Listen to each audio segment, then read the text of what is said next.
আসসালামু আলাইকুম, কেমন আছেন সবাই? অনেক দিন পর আবার ভিডিও নিয়ে আসছি। আমি প্রতিবারই বলি চেষ্টা করব, কিন্তু আসলে আমি চেষ্টা করি, কিন্তু আসলে না একটু নীরবে ভালোভাবে ভিডিও দেওয়া, ভয়েস করা, ওইটা আর কি হয়ে ওঠে না। আমার ছোট ছোট বাচ্চা আছে, তো তো তাদের দায়িত্বটা তো সবার আগে। আর এটা আমার ভালোবাসার একটা জায়গা, তাই চেষ্টা করি এখানে একটু সময় দিতে, যাতে ধরে রাখতে পারি। যারা শব্দ করে না, যারা এই পর্যন্ত আমার ভিডিও দেখছেন, আশা করতেছি তারা আমার পাশে থাকবেন আর আমাকে বন্ধু করে নেবেন, আমিও আপনাদেরকে বন্ধু করে নেব। একটা কমেন্ট করে রাখবেন কারা কারা আমাকে বন্ধু করে নিছেন, তাহলেই হবে। আর যদি ভালো না লাগে তাহলে আর কি করব, স্কিপ করবেন। ভালো না লাগলে তো আর কিছু করার নাই। কী জন্য ভালো লাগে না যদি পারেন তাহলে সেই সাজেশনটা দিয়েন, আমি ঠিকঠাক মতো করার চেষ্টা করব। শান, চুপ। আর এই তো ঘুরতে ফিরতে গিয়েছিলাম, সেটা দেখাইলাম আপনাদের। এটা ছিল ঈদের 4-5 দিন পরে আর কি। দেখেন আজকে কতদিন পর সেটা শেয়ার করতেছি, একটু একটু ক্লিপ রাখছিলাম। আমার ইচ্ছা করে, ওই যে আসে না, মানুষের অনেক রকম ইচ্ছা থাকে, কিন্তু ইচ্ছা থাকলেই তো আর হয় না। সেটা ওই প্রকৃতি, পরিস্থিতি আর সব কিছু সামলায় উঠতে হলে একটু কষ্ট করতে হয়। তো সেই জন্য আর কি আমার করা হয়ে ওঠে না। এই জায়গাটা অনেকেই চিনেন, এটা হচ্ছে কি বলে, বিরুলিয়া সম্ভবত, লেক পার। একটু শুনশান জায়গা ছিল। আমার ঘুরতে ভালো লাগে এমন জায়গায় যেখানে হিজিবিজি কম, আর মানে লাউড একটু কম হবে। ঘোরার মতো, ধাক্কাধাক্কি পাড়াপাড়ি করে ঘোরার তো কোনো মানে নেই, তাই না? তাই ঘোরার মতো জায়গায় গিয়েছিলাম। ফ্রি ছিল, কথা বলে না, ফ্রি ছিল, ভালো লাগছিল। তো তাড়াতাড়িও চলে আসছিলাম, কারণ সন্ধ্যা হয়ে আসতেছে, ওদিকে আবার একটু প্রবলেম আছে, যেমন ছিনতাই টিনতাই হতে পারে। তাই সন্ধ্যার আগে আগে যারাই যাবেন চলে আসার চেষ্টা করবেন। আর এটা ছিল আমার মেয়ের অ্যানুয়াল ফাংশনের দিন, সেদিন খেলা হয়েছে। এটা গার্ডিয়ানদের জন্য খেলা। ওই কি যেন, সতীনের ছেলে কার কোলে বলে আর কি, আমরা আগে যেটাকে বালিশ খেলা বলতাম। গান বাজতে থাকে আর বালিশটা শেষ পর্যন্ত যার হাতে যায় সে আউট হয়ে যায় সম্ভবত, নাকি যে দেয় সে আউট হয়, বুঝি না আমি এটা। প্রতিবারই হয়, কিন্তু আমি খেলি না এগুলো, কেন জানি। যারা খেলে তাদের খারাপ বলতেছি না, কিন্তু আমার কেন জানি আমি পারি না, হয়তো বা আমি এই জায়গায় অযোগ্য, এজন্য আমি এটা করি না। আমি শুধু ভিডিও করতেছিলাম, আর আমার ছোট বাচ্চা আছে, তো বাসায় বারবার ফোন দিয়ে দেখতেছিলাম, কারণ ওর বাবার কাছে রেখে গেছি। শেষে কিছুক্ষণের জন্য বাসায় চলে গেছিলাম, মানে চলে যাওয়ার জন্য শুরু করছিলাম। তারপরে উনি বললো যে ও ঘুমায়, আর একটু থাকো। তারপর ভাবলাম তো আমার মেয়েটা বেশি একটা ভালো নয়, অসুস্থ, তাই ওর সাথে করে নিয়ে আসবো।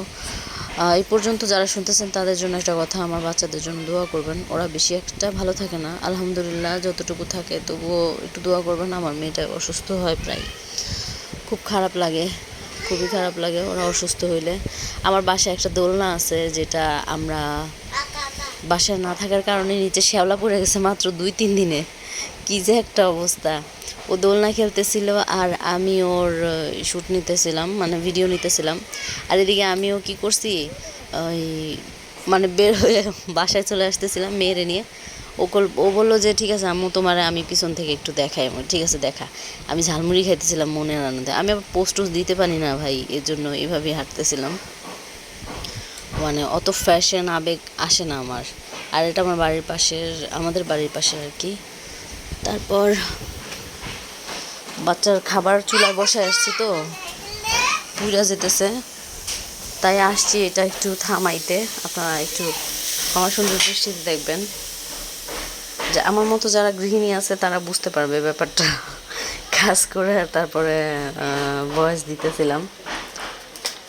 যাই হোক, আপনারা আমাকে একটু অ্যাপ্রিসিয়েট করবেন, যাতে আমি উৎসাহ পাই। মাঝে মধ্যে উৎসাহ হারায় ফেলি, ভালো লাগে না। আর চেষ্টা করতে হয় আর কাজে লেগে থাকতে হয়, তাহলেই উৎসাহ পাওয়া যায়। নিজেরই সবচেয়ে বেশি দোষ, আপনাদের কি বলবো বলেন। আমি যদি রেগুলার কাজ করে যাই তাহলে কিছুটা হলেও সফলতা হয়তো বা পাবো। এই যে দেখেন, আমি ভয়েস দিতেছি আর এদিকে চিৎকার করতেছে। আর বললাম না, বাচ্চারা বেশি একটা ভালো থাকে না, তো আমি যদি মধ্যরাতে ভয়েস দেই সকালে ছাড়া যায়, কিন্তু এতটা মানে প্রেশার নেওয়ার পর আসলে এনার্জিতে হয় না। আর আমার হাজব্যান্ড আছে, উনি রাগ করে, মানে উনি বলে এগুলো পরে করা যাবে, সমস্যা নাই, পরে করা যাবে, কিন্তু আমি তো বুঝাইতে পারি না। আর আমার বাচ্চার ফ্রেন্ডরা ছিল, ওরা বড় ক্লাসে পড়ে, ওরা আমি ভিডিও করতেছি আর আমার দিকে বারবার তাকাইতেছিল। এই লাস্ট কয়েকজন ছিল খেলার ভিতরে। জিতছে কে জানেন? এই যে পেস্ট কালারে যে, না না উনি না, জিতছে কে যেন, সম্ভবত ওই যে, খেয়াল নাই আমার কে যেন জিতছিল। যাই হোক, সেকেন্ড হয়েছে ওই যে পেস্ট কালারের মহিলাটা। যাও খাও। আমি ভয়েস দিতেছি, আমার ছোট্ট 2 বাচ্চা আসছে এখানে ফ্যাসফুস কথা বলতে। আব্বু বলো তো কি বলবা, বলবা? ওলে আমার ছোট্ট আব্বা। আপনারা দোয়া করবেন, অনেক কষ্ট বাচ্চাদের সামলানো। যদি লোকজন না থাকে তাহলে তো কথাই নেই। আচ্ছা চুপ থাকো না। এখন কথা বলতেছিলাম আর চিলাচিলি করতেছিল, কি যে একটা অবস্থা রে ভাই, কি বলবো। তারপরও কেন জানি ছাড়তে পারি না। শান চুপ করো। ছাড়তে পারি না, ভালো লাগে না, করতে ইচ্ছা করে। আর সব মেয়েদেরই একটা স্বপ্ন, কিছু না কিছু তারা করুক ভালোভাবে, সঠিক উপায়ে। এই জন্যই আমি চেষ্টা করি। আর কি বলবো বলেন, আসলে বারবার এইভাবে করতে থাকলে না উৎসাহ হারায় ফেলি।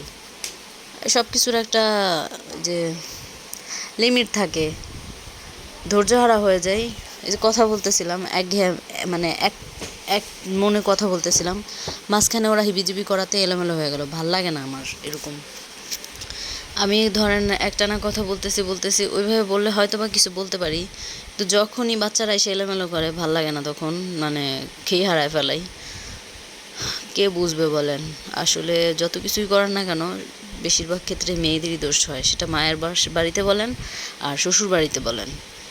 একটা সময় সন্তানরাও যদি কপাল ভালো থাকে ভালো, আর খারাপ হলে তো তারাও দূরে সরে যায়।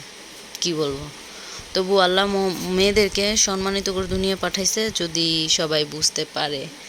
আর না বুঝলে তাদেরই ক্ষতি, কারণ মেয়েদেরকে সম্মানের জন্যই আল্লাহ পাঠাইছে।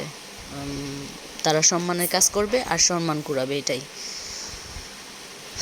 আপনারা কে কোথা থেকে বলছেন, কোথা থেকে আমার ভিডিও দেখতেছেন, আমাকে একটু জানায়েন, ভালো লাগবে। আর আজকে কে কী রান্না করছিলেন সেটাও বললেন। আজকে আমি রান্না করছিলাম, এটা কি ছিল, আমার আসলে অনেকটা ডিমনেশিয়ার মতো লাগে, আমি ভুলে যাই প্রায়। এটা কি সিজারের জন্য নাকি জানি না, হয়তো বা সিজারের জন্য হইতে পারে। আর কারণ অনেকে বলে সিজারের পরে অনেক কিছু মানুষ ভুলে যায়, আমিও প্রায় ভুলে যাই। ইনশাআল্লাহ আশা করি এটা ঠিক হয়ে যাবে। আর মানে কার কার এই সমস্যা আমাকে বললেন, আমি একটু উৎসাহ পাবো। আর এটা হচ্ছে আমি ইস্টার্ন যাইতেছিলাম যে কোনো একটা দরকারে। ভালো থাকবেন, আল্লাহ হাফেজ, আমার জন্য দোয়া